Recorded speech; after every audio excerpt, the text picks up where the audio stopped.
میرے دادا مفتی اعظم سرحد مفتی شاہ استغفر نے بھی لکھا، کہتے ہیں یزید نے قتل حسین کا آرڈر کہیں نہیں دیا۔ یزید کو کافر کہتے ہیں تو کسی مسلمان کو کافر نہیں کہنا چاہیے۔ یزید کا جو سوال تھا، کیا یزید نے براہ راست امام علی مقام کو قتل کرنے کا حکم اس سے آیا، اسی کے دربار سے آیا؟ میرے پاس تو تاریخ کے جو شواہد ہیں اس میں ایسا کوئی صریح عبارت نہیں ہے کہ کسی کو انہوں نے مامور کیا ہو، یزید نے کسی کو مامور کیا ہو کہ جا کر امام حسین علی مقام رضی اللہ تعالیٰ عنہ کو معاذ اللہ قتل کر دو۔ لیکن کوئی یہ کہے کہ بالتعیین قتل حسین کا حکم دیا تھا تو میرے پاس ایسے کوئی تاریخی شواہد نہیں ہیں کہ یزید حضرت حسین رضی اللہ تعالی عنہ اور ان کی شہادت میں ملوث نہیں ہے۔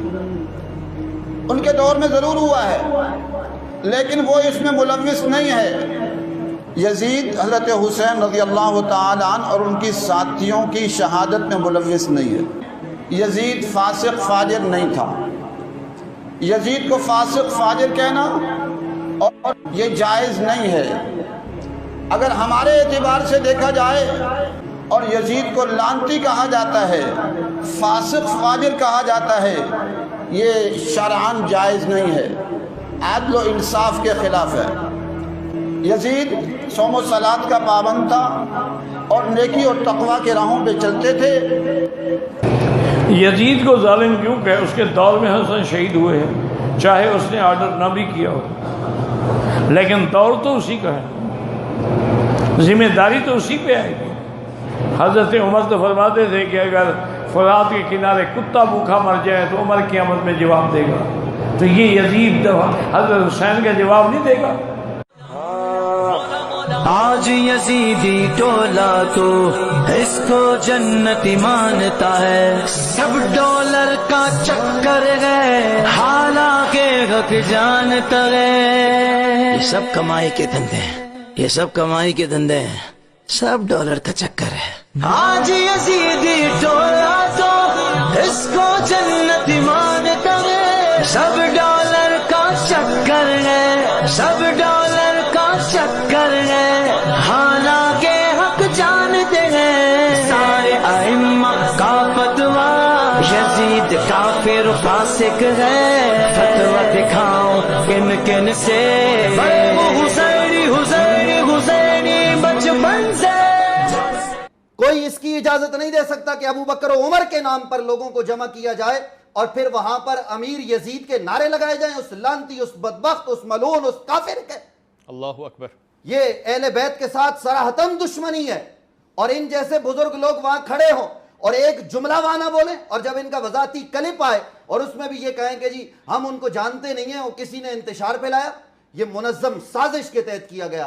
صحابہ کے دفاع کے نام کی ریلی، میری بات پوری ہونے دیجئے جی، صحابہ کے نام کے دفاع، ان کے دفاع کے نام کی ریلی نکالی جائے اور اس میں اسٹیج سے امیر یزید زندہ باد کے نعرے اور نام لیا جائے جناب حسن زندہ باد، جناب حسین زندہ باد اور امیر یزید زندہ باد، یہ نعرے لگائے جانے، میں سمجھتا ہوں یہ اللہ کے نبی کے صحابہ کی بھی دشمنی ہے۔ جس نام کی ریلی نکالی ہے یہ اس نام سے غداری ہے، یہ مصطفیٰ کی اہل بیت کی گستاخی اور غداری ہے، اور یہ پاکستان جیسی پرامن ریاست کے اندر فرقہ واریت کو بڑھکانے کی مضمون سازش ہے، اور میں اس پر ہزار بار مذمت کرتے ہوئے ایسے کرداروں، ایسے گفتاروں اور ایسے نعرہ لگانے والوں پر میں لعنت بھیجتا ہوں، کیونکہ اس نے کروڑوں مسلمانوں کے دلوں کو چھلنی کیا ہے۔ مسئلہ اصل یہاں پر اس غدار کی حمایت میں پاکستان کی سڑکوں پر جو نعرے لگائے گئے ہیں، یہ سیدھا سیدھا پاکستان کے امن کو تہوالا کرنے کی ایک ناکام سازش کی گئی ہے، اور ہم سمجھتے ہیں کہ اس کے پیچھے ڈانڈے سارے اسرائیل سے اور امریکہ MI6 سے، CIA سے مل رہے ہیں، جو پاکستان کے اندر فرقہ واریت پھیلا کر اس کو ڈی سٹیبلائز کرنا چاہتے ہیں. اور یہاں یہ جو یوسف پسوری صاحب آپ کے پاس بیٹھے ہیں, میری بات پوری ہونے دیں, بے شک بعد میں میرے منٹ کاٹ لینا. یوسف پسوری صاحب بیٹھے ہیں, یہ اس کانفرنس کے سٹیج پہ کھڑے ہیں, آپ ویڈیو دیکھ لیں. اور اب یہ یہاں ان کی ابھی تک یہ ہمت نہیں ہوئی ہے کہ یہ ان بدبختوں کی مذمت کریں, کیونکہ یہ ان کے ایمان پر یہ ہوئے. ان کو پوری قوم سے معافی مانگنی چاہیے. میں پوچھتا ہوں یہ ایسی شرارتیں پاکستان میں کر کے کروڑوں مسلمانوں کی دل آزاری کا یہ باعث بنے. یزید 39 سال کی عمر میں مر گیا. اس کا بیٹا بھرپور جوان 19-20 سال کی عمر میں 3 بر اعظم کی خلافت پر بیٹھا. 40 دن حکومت کی, 40 دن. 41ویں دن اپنے سارے خاندان بنو امیہ کو اکٹھا کیا اور آ کر ممبر پہ یوں بیٹھا, کہنے لگا آج ایک بات کرنی ہے تم سے. انہوں کو پتہ نہیں کیا اعلان کر رہا ہے. کہ دیکھو میرا باپ ظالم تھا, جبار تھا, ظالم تھا. اس نے تخت کی خاطر اہل البیت کا خون بہایا, اور وہ تخت جس کے نیچے اہل البیت کا خون ہو اور جس تخت کے نیچے حسین کا خون ہو, میں اس تخت پہ لعنت بھیجتا ہوں. یہ ہے تمہاری حکومت, جس کو مرضی دے دو, میں یہ جا رہا ہوں.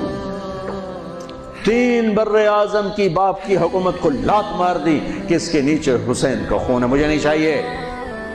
پھر گھر سے جنازہ اٹھا ہے, خود نہیں نکلا. جس دل میں حسین ابن علی ہوں, اس دل میں لعنتی یزید کبھی بھی نہیں آ سکتا. یزید پوری امت کے نزدیک ایک بدبخت, بد کردار, شرابی, بدماش, اور جتنی آپ کے پاس کوئی خباستوں اور خرابیوں کو بیان کرنے کے جملے ہیں, وہ اس لعنتی کے لیے آپ بولیں وہ کم ہیں. اس کی خباستیں, اس کی شرارتیں, اس کی کمینگیاں اس سے کہیں زیادہ ہیں. اللہ اکبر. پوری امت مسلمہ کے نزدیک یزید ہمیشہ کے لیے تمام امت مسلمہ کے نزدیک اس کے ساتھ نفرت رکھی گئی ہے. حافظ زابی جیسا بندہ, جب ان سے پوچھا گیا تو انہوں نے لکھا یہ حافظ زابی وہی حافظ زابی ہے جو محدثین میں ایک بلند مقام رکھتا ہے.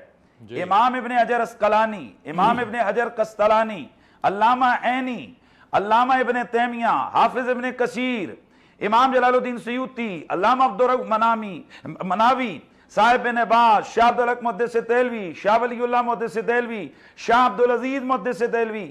اس کے علاوہ خود اہل حدیث غیر مقلدین حضرات کے بزرگ نواب صدیق حسن بھوپالی اور نواب وحید الزمان, شاہ اسماعیل دہلوی. یہ آپ اگر مجھ سے وقت ہو تو میں آپ کو یہاں سینکڑوں نام گنوا سکتا ہوں. یہ وہ لوگ ہیں کہ جنہوں نے صراحت کے ساتھ, وضاحت کے ساتھ لکھا ہے کہ یزید خارب مدینہ ہے, یزید قاتل صحابہ ہے, یزید جلف, ناسبی, اجڈ, نبی علیہ السلام کی ذریت طاہرہ کا قاتل ہے. ایسے لعنتی, بدبخت اور کمینے شخص کے لیے جو زندہ باد کا نعرہ لگائے, زندہ باد کے نعرے کو درست سمجھے, زندہ باد کے نعرے کو روا جانے, وہ صحابہ کا, اہل بیت کا, دونوں کا غدار, دونوں کا دشمن.